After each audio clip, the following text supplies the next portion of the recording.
तुम्ही देवेंद्र फडणवीस यांचे जवळचे मानले जातात आणि तुम्ही असं एका ठिकाणी म्हटलं होतात की त्यांचं आडनाव जर देशमुख किंवा पाटील असं असतं तर मी कधीच आमदार झालो नसतो असं तुम्ही म्हटलेलं होतात. नेमकं काय भावना होती हे म्हणण्यामागची? नाही, एक आहे की अलीकडं ते आपल्या लक्षात येईल की मातीपेक्षा जात श्रेष्ठ झाली आणि मातीची खऱ्या अर्थानं राख झाली.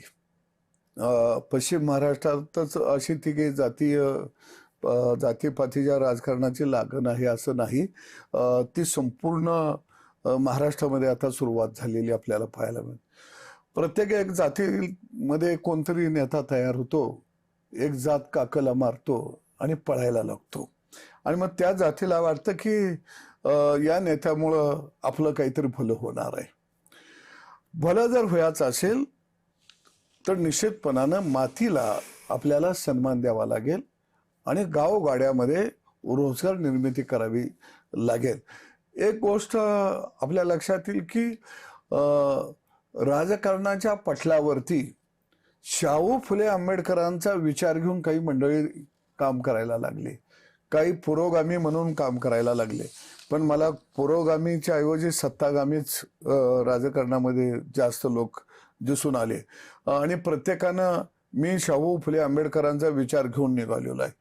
मग मला वाटतं की शाहू फुले आंबेडकरांचा विचार जर आपण पुढे घेऊन निघालो असेल तर त्यांनी सगळ्या समाजासाठी त्या काळामध्ये लढे उभा केलेले होते. ते एका समाजासाठी लढे उभा केलेले नव्हते. पण या महाराष्ट्रामध्ये लपून छपून का असना पण जातीय राजकारणाची पेरणी महाराष्ट्राच्या राजकारणाच्या पटलावरती कुणी केली असेल तर ती पवार घराण्याने केली. त्यांनी प्रत्येक जातीतला एक माणूस हेरला, त्याला नेता बनवला, त्याला आमदार केलं, त्याला खासदार केलं, त्याला मंत्री केलं, त्याला संघटना काढायला लावली आणि त्याला बळ दिलं. आणि मग त्यानं एक आपल्या जातीची संघटना काढायची, तिथं मेळावा घ्यायचा, मग पवार साहेबांनी जायचं, भाषण करायचं, त्या समाजाविषयी काहीतरी घोषणा करायची आणि मग आम्ही शाहू फुले आंबेडकरांचे विचार पुढे घेऊन निघालेलो आहोत.